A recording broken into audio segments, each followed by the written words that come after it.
Alors, ce qu'il faut dire, c'est que là, je vais prendre un peu ma casquette de formateur et de formateur surtout en management d'équipe. Donc, ce que je vais dire, c'est premièrement, recruter un collaborateur pour un travail spécifique sur un profil qui est différent de celui pour lequel on l'emploie, c'est déjà une erreur. Ok, c'est-à-dire que je vais vous recruter comme comptable et je vous emploie à community manager. Première chose, c'est est-ce que la personne a eu une fiche de poste? Est-ce qu'il a un descriptif de fonction qui lui permet de savoir qu'est-ce qu'on attend de lui? Deuxièmement, dans le recrutement, si on le met sur la position, on suppose que la personne a les prérequis pour cela. Mais s'il n'a pas eu la formation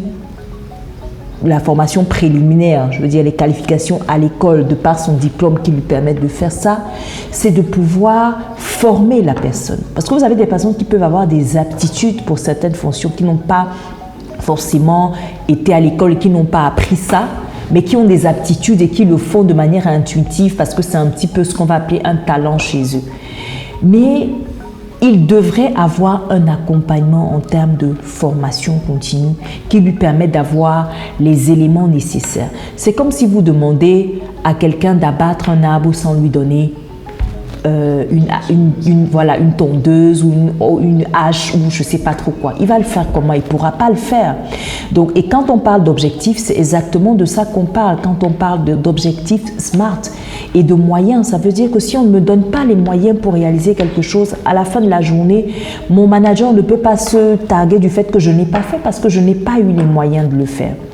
Okay? Sauf à prendre mes mains et à essayer d'écorcer l'arbre avec mes mains et ça va me prendre tout ce que ça va me prendre, d'accord, comme maladie, comme écorchure et tout ça, mais au prix de quoi?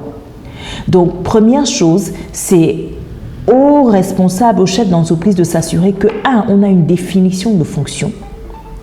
Même si on demande aux gens de faire des choses différentes, de s'assurer que la personne est outillé pour. Et quand on dit outillé pour, c'est je t'ai pris comme comptable, mais je vais te donner une formation parce que j'ai vu que tu as des aptitudes pour pouvoir être community manager. Tu t'en sors bien sur la machine. De temps en temps, tu fais de très bons contenus malgré le fait que tu sois comptable. Et je préfère capitaliser dessus. Et ça, c'est normal. Mais la problématique, c'est que je dois pouvoir t'accompagner au travers d'une formation professionnelle pour que tu puisses délivrer ce que j'attends de toi. Parce que sinon, moi-même, je me tire une balle dans le pied. Maintenant, qu'est-ce qu'on doit faire quand on arrive? Est-ce que la solution, c'est toujours de se séparer de la personne? Peut-être pas. En ressources humaines, on essaie quand même de voir, on essaie d'envisager les différentes actions qu'on peut avoir. On parle de redéploiement. Ça veut dire que lorsque on s'est rendu compte que vous n'êtes pas efficace sur une position, première question, c'est est-ce que je peux vous redéployer ailleurs? Sur un autre métier. Si je ne peux pas vous redéployer ailleurs parce que je n'ai pas les ressources pour vous payer, parce que ça va me demander si je vous redéploie de recruter quelqu'un d'autre et du coup mon budget ne me le permettra pas, à ce moment-là on est obligé de se séparer de la personne. Mais quand on se sépare de la personne, encore une fois, il faut que ce soit objectif. Et c'est là que très souvent les entreprises, certaines entreprises en tout cas, ne font peut-être pas attention à ces choses-là, mais c'est d'avoir une fiche d'objectif et une évaluation constante. Parce que pendant l'évaluation, le collaborateur et moi, on est d'accord pour se dire que ça, je t'ai demandé de faire, tu n'as pas pu faire. Ça, tu n'as pas réalisé. Sur cet objectif, tu es partiellement atteint. Sur cet objectif, c'est atteint globalement. Ton travail est partiellement atteint. Et c'est un travail c'est des faits. C'est-à-dire, je t'ai demandé de peindre ce mur en jaune, tu l'as peint en vert. Il n'est pas jaune, ton travail n'est pas fait, l'objectif n'est pas atteint.